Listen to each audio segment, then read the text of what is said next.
Sir, Andhra Pradesh రాజకీయాలు మనం చూస్తే మళ్ళీ హీటెక్కిన పరిస్థితి కనిపిస్తుంది సార్. అంటే కూటమి ప్రభుత్వం వచ్చి 9 నెలలయింది. ఈ 9 నెలలకు సంబంధించి టీడీపీ కార్యకర్తలే ప్రభుత్వానికి సంబంధించి కొంచెం గ్రౌండ్ లెవెల్‌లో సరిగ్గా జరగట్లేదు. అడ్మినిస్ట్రేషన్‌కి సంబంధించి ఎంతో కొంత ఇష్యూస్ ఉన్నాయి అని చెప్పి మాట్లాడే ప్రయత్నం చేస్తున్నారు. నిజంగా అడ్మినిస్ట్రేషన్ ఈ 9 నెలల కూటమి ప్రభుత్వాన్ని యొక్క పరిపాలన మీరు ఎలా చూస్తారు? ఒక కాంగ్రెస్ పార్టీ సీనియర్ నాయకులుగా మీరు ఎలా చూస్తారు సార్? నా అభిప్రాయం ప్రకారంగా రాష్ట్ర పరిస్థితి పెనం మీద నుండి కనకనకన మండే నిప్పుల పొయ్యిలో పడ్డట్టు తయారైందేమో అనిపిస్తుంది. అంటే వైకాపా పాలనలో పెనం మీద ఉంటే చంద్రబాబు పాలనలో నిప్పుల పొయ్యిలో పడ్డట్టు తయారైంది అనిపిస్తుంది. ఇది ఒక విధంగా రాష్ట్రానికి ఈ రెండు కూడా అటు వైకాపా ఇటు టీడీపీ కూటమి రాహు కేతువులుగా దాపురించాయేమో అనిపిస్తుంది. దొందే ఇక్కడ జగన్ ప్రభుత్వం ఏమో అరచేతిలో వైకుంఠం చూపిస్తే చంద్రబాబు ప్రభుత్వం ఏమో అరచేతిలో కైలాసం చూపిస్తా ఉంది. ఆయన వైకుంఠం చూపిస్తే ఈయన కైలాసం చూపిస్తున్నాడు. జగన్మోహన్ రెడ్డి పాలనలో కాంగ్రెస్ పార్టీ కానీ వామపక్షాలు కానీ ఇదే టీడీపీ కూటమి పార్టీలు ఆ రోజు వైకాపా ప్రభుత్వాన్ని తీవ్రంగా విమర్శించాయి. ఏమని? ఈ రాష్ట్రాన్ని అప్పుల ఆంధ్రప్రదేశ్ గా చేశాడు జగన్మోహన్ రెడ్డి, అరాచక ఆంధ్రప్రదేశ్ గా, ఆటవిక ఆంధ్రప్రదేశ్ గా, తాలిబాన్ల పరిస్థితి తీసుకొచ్చాడు, మధ్యాంధ్రప్రదేశ్ గా, జూదాంధ్రప్రదేశ్ గా, డ్రగ్ ఆంధ్రప్రదేశ్ గా, గంజాయి ఆంధ్రప్రదేశ్ గా చేశాడు, సర్వనాశనం చేశాడని చెప్పేసి అందరం విమర్శించాం, ఇంక్లూడింగ్ మేము కూడా. కానీ ఇప్పుడు జరుగుతుండేది ఏమిటి? అంతకంటే ఘోరంగా తయారైపోయింది. ఇప్పుడు ఈయన ఏమన్నాడు?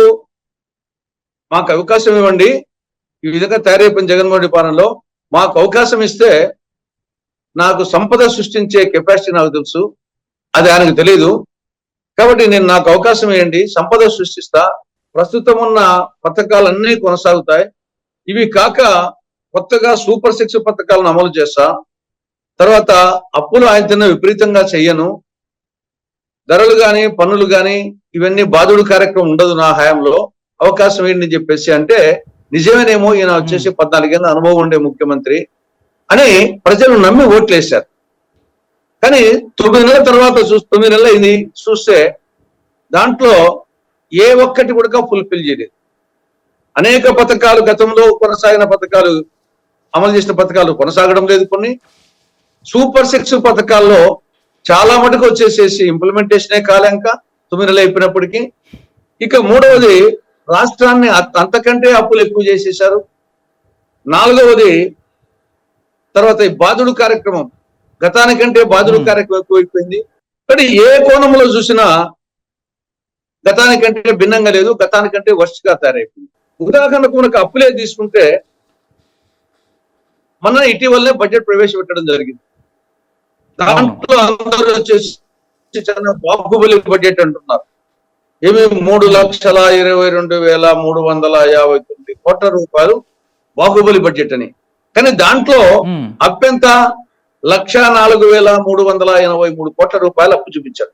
అంటే మొత్తం బడ్జెట్ లో 32.33% అప్పులు. అంటే ఇది బాహుబలి బడ్జెట్ కాదు, బాహుబలి అప్పుల బడ్జెట్. తర్వాత 2023-24 అంటే వైకాపా చివరి సంవత్సరంలో చేసిన అప్పు, రాష్ట్ర ప్రభుత్వం చేసిన అప్పు 79,776 కోట్ల రూపాయలు. 79,776 కోట్లు. కానీ 2024-25 అంటే ఇప్పుడు జరుగుతూ మార్చి 30కి అయిపోయే సంవత్సరంలో చంద్రబాబు ప్రభుత్వం చేసిన అప్పు ఎంత? 98,577 కోట్లు. అంటే 2023-24లో 79,776 కోట్లు అయితే ఈ సంవత్సరము 98,577 కోట్లు. కాబట్టి అంతకంటే 12,000 కోట్లు అప్పు ఎక్కువ చేశారు.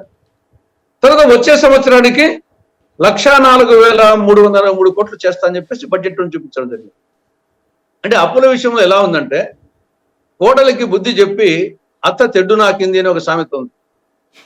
గత ప్రభుత్వాన్ని విమర్శించి అంతకంటే ఎక్కువ అప్పులు చేస్తా ఉన్నారు. ఇది అప్పులకు సంబంధించి. ఇంకా కూటమి వాళ్ళు ఏమంటారు? ఈ పాయింట్ తీసుకొస్తే లేదు మేము కూడా అప్పులు చేయొద్దనుకున్నాం కానీ చేయాల్సిన పరిస్థితి వచ్చింది, కానీ మేము తెచ్చిన అప్పులు అభివృద్ధి కార్యక్రమాలకు వెచ్చిస్తాము. ఆ ప్రభుత్వం తిన్న పప్పులు బెల్లాలకు పంచము, మా స్టైల్ వేరు, మేము అభివృద్ధి కార్యక్రమాల మీద అని చెప్తారు.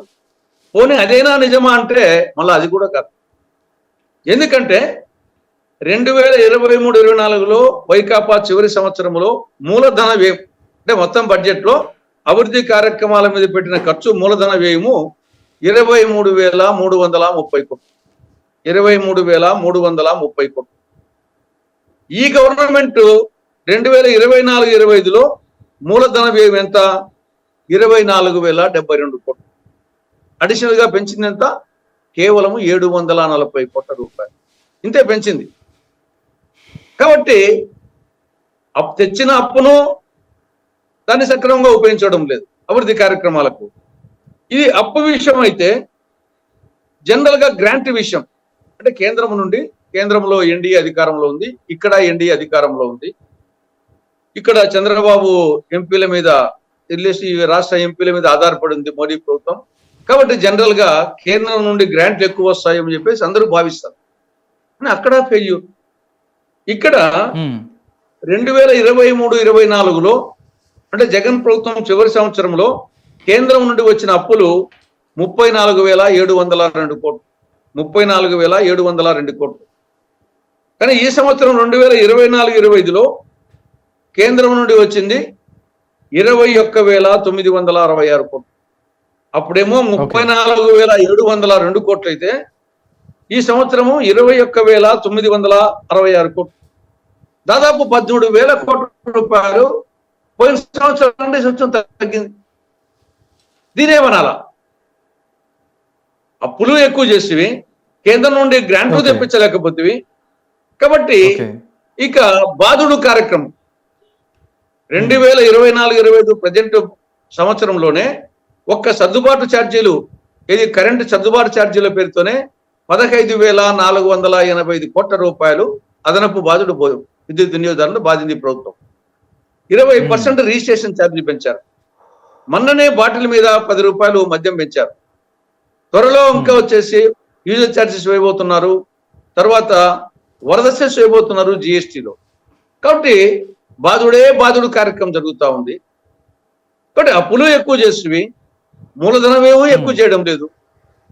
తర్వాత పోనీ ఇన్ని తెచ్చినాక ఏమన్నా సూపర్ 6 పథకాలు ఏమన్నా అమలు చేస్తున్నామంటే సూపర్ 6 పథకాలు ఈరోజు ఈ గవర్నమెంట్ అధికారంలో ఉంది అంటే కారణం జగన్మోహన్ రెడ్డి వైఫల్యాలతో పాటు సూపర్ 6 హామీలు ప్రధాన కారణం.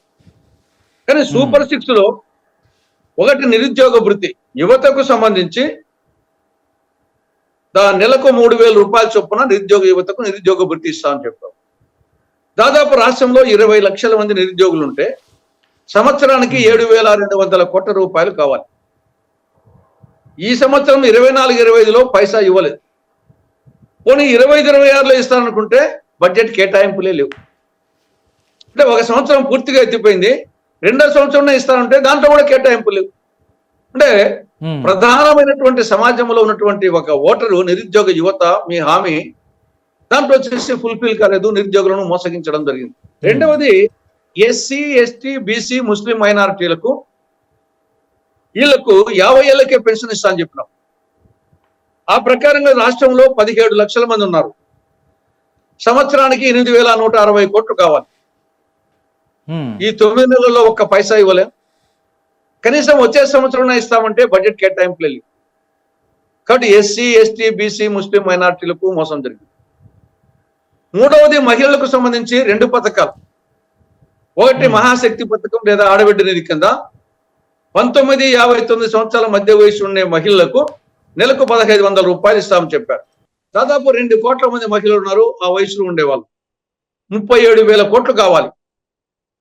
ఈ సంవత్సరము పైసా ఇవ్వలే, వచ్చే సంవత్సరం పైసా కేటాయింపు మహిళలకు మోసం. ఆఖరికి ఉచిత బస్సు ప్రయాణం ఈ సూపర్ 6 హామీల్లో తక్కువ ఖర్చు అయ్యేది అదే. యాక్చువల్ గా ఒక 3,500 కోట్ల సంవత్సరానికి కేటాయిస్తే సరిపోయింది. ఈ సంవత్సరం వచ్చేసి ఏ జిల్లాలో ఆ జిల్లాలో తిరగాలంటున్నారు కదా. పోనీ అది కూడా నమ్మకం లేదు నాకు తెలిసి. ఇప్పటికీ కూడా ఒక సంవత్సరం అయిపోయింది. ఇదో ఆ పండుగ చేస్తాం, ఈ పండుగ చేస్తామంటున్నారు, ఏ పండుగ చేసినట్లేదు. మన చిన్నప్పుడు రాసేవాళ్ళం ఆ. వస్తే రేపురా అని చెప్పేసి. ఆ విధంగా ఇది వాయిదాలు అయిపోయింది కానీ అది ఇంప్లిమెంట్ అయితే నాకేం నమ్మకం లేదు ఇప్పుడు ఈ సంవత్సరం కూడా. ఇంకా తల్లికి ఓకే వందనం, సార్ సార్ చెప్పండి.